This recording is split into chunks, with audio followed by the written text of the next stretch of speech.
পূর্বাভাস থাকা সত্ত্বেও উত্তর থেকে দক্ষিণবঙ্গ রাজ্যের কোথাও ভারী বৃষ্টি হয়নি বলে জানাচ্ছে আলিপুর আবহাওয়া দপ্তর।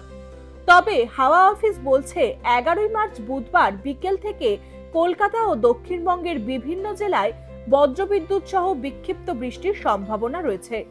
সঙ্গে বইতে পারে ঘন্টায় 30 থেকে 40 কিলোমিটার বেগে ঝোড়ো হাওয়া।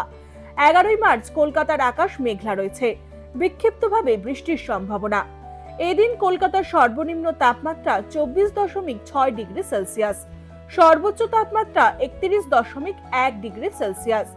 বুধবার দক্ষিণবঙ্গের জেলাগুলিতে আংশিক মেঘলা আকাশ।